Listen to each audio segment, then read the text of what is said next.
Hi there, thanks for checking out this video. So I've currently lost my voice, as you can hear.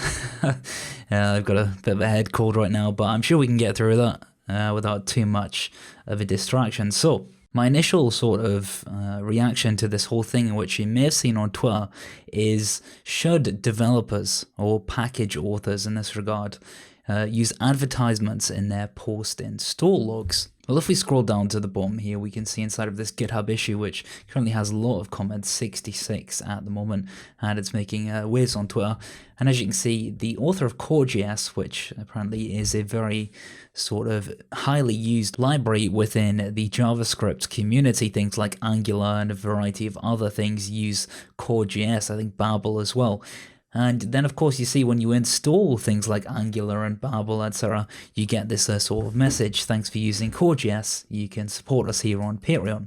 Personally, for me, at the end of the day, I think it's, these package authors need to actually make a living. You need to actually be able to continue supporting the project. In most cases, people aren't going to commit to this. I mean, you will get some people who want to contribute to open source, but, at the end of the day, this might not be the most fun project to work on, or maybe, it's quite hard to get people to contribute to a project without necessarily paying them. These people who contribute also have to have a job, and they also have to have money that they create.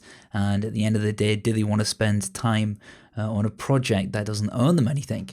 For most people, that's the whole point of open source, and I completely get that.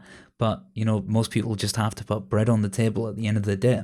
And I think this mostly comes from the author. He seems to have a sort of personal setback, and right now he needs to raise some funds. He currently only has $7 a month on Patreon. I only have $5, so he's beating me right now. But yeah, so I think at the end of the day, if you got some setbacks and you can't work on a project that is used by pretty much everything out there, then you're warranted at least to say, hey, do you want to support the product to make sure it continues to be maintained? And I think that goes for any project regardless of usage. So it doesn't have to be something as big as this. It can be any project. And people say, well, hey, at the end of the day, we're going to have all these messages inside of our terminal. And I think that's just, unfortunately, you're using something for free. Like, if you want to buy or you want to support a commercial project that does this, go ahead. But if it doesn't exist and it's only free, then these things need to work. And unfortunately, most of the people who work on these things do it in spare time, not necessarily a paid position. So yes, I do think this is correct. I do think this is fine. I would recommend this if you're a package author.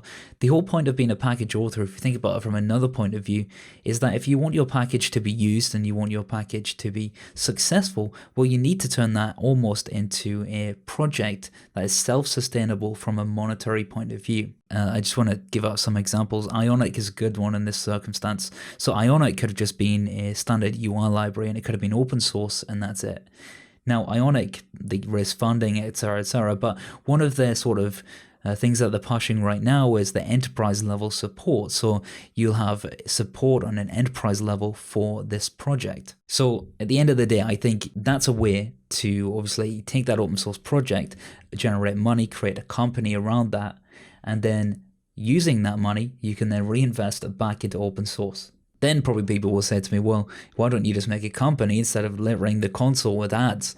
Well, at the end of the day, something like Core.js, not necessarily maybe something that you can make a company around, but I think a Patreon and Open Collective, considering the fact that Babel, Webpack, and everybody else has a large amount on Open Collective, but probably use this project or use similar projects like this, it would be a decent idea to stick an ad in there if you're not getting enough support.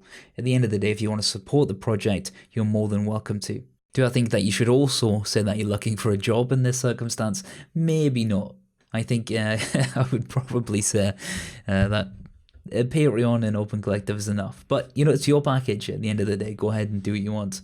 So I think you can actually hide these logs. I think somebody said a silent flag maybe. So it looks like maybe you can run this log level silent command here. I've not necessarily locked it up. Perhaps you can, and that would get rid of those types of things. Yeah.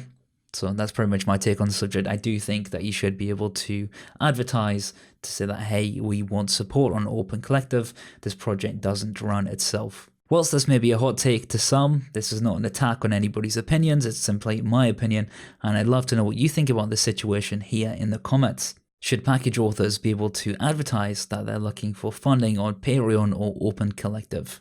Let me know what you think. Thanks a lot for watching this different style of video, and if you'd like me to create more videos in this sort of style, let me know. Thanks. Bye.